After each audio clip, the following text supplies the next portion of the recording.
ট্রাম্পের দ্বিতীয় দফার এক সপ্তাহ, বিশ্বকে নাড়িয়ে দেওয়া মহাশক্তির উত্থান। ডোনাল্ড ট্রাম্প দ্বিতীয়বার হোয়াইট হাউসে ফিরে যা করেছেন, তা এক কথায় অভূতপূর্ব। মাত্র এক সপ্তাহেই তিনি পুরো মার্কিন প্রশাসন এবং বিশ্ব রাজনীতিকে নিজের ইচ্ছেমতো ঢেলে সাজিয়েছেন। ক্ষমতা গ্রহণের প্রথম দিনেই ট্রাম্প নির্বাহী আদেশের রেকর্ড গড়েছেন। তিনি মার্কিন প্রশাসনের প্রতিটি কোণায় নিজের ক্ষমতার ছাপ রেখেছেন। এমন শক্তি প্রদর্শন এর আগে কোনো প্রেসিডেন্ট করেননি। ট্রাম্পের বার্তা ছিল দৃঢ় এবং স্পষ্ট। তিনি প্রতিশ্রুতি দিয়েছিলেন, আর তা অক্ষরে অক্ষরে পালন করেছেন। তার সিদ্ধান্তে পুরো বিশ্ব তোলপাড় হয়ে গেছে। ট্রাম্প ঘোষণা দিয়েছেন, অভিবাসন নীতিতে পরিবর্তন আনতে হবে। জন্মগত নাগরিকত্ব বাতিল এবং দুইটি লিঙ্গের বাইরে আর কিছু স্বীকৃত নয়। এসব নীতি বাস্তবায়নে তিনি কোনো দ্বিধা করেননি। বিশ্বমঞ্চে ট্রাম্পের প্রভাব ছিল আরও বিস্ময়কর।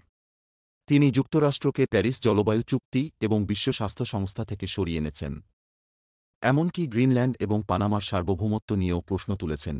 ট্রাম্পের সমর্থকদের মতে এটি কোনো সাধারণ পদক্ষেপ নয়, এটি এক নতুন যুগের সূচনা। তার মতে তিনি ঈশ্বরের আশীর্বাদ পুষ্ট এবং গুপ্তহত্যার প্রচেষ্টা থেকেও রক্ষা পেয়েছেন। বিশ্বের শীর্ষ ধনী ইলন মাস্ক পর্যন্ত ট্রাম্পকে সমর্থন জানিয়ে বলেছেন, এটি রাজার প্রত্যাবর্তন।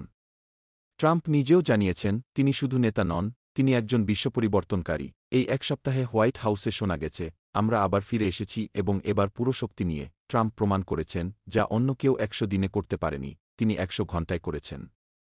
গ্রিনল্যান্ড দখলের হুমকি, বিশাল শুল্ক আরোপের ঘোষণা এবং আন্তর্জাতিক সম্প্রসারণের হুমকি, সব মিলিয়ে ট্রাম্প এক অনন্য ক্ষমতার প্রদর্শন করেছেন। বিশ্ব আজ তাকিয়ে আছে, এই গডজিলা মার্কিন প্রেসিডেন্ট পরবর্তী ১ মাসে কী করবেন। তবে এক সপ্তাহেই তিনি ইতিহাসের পাতায় নিজেকে অমর করে তুলেছেন।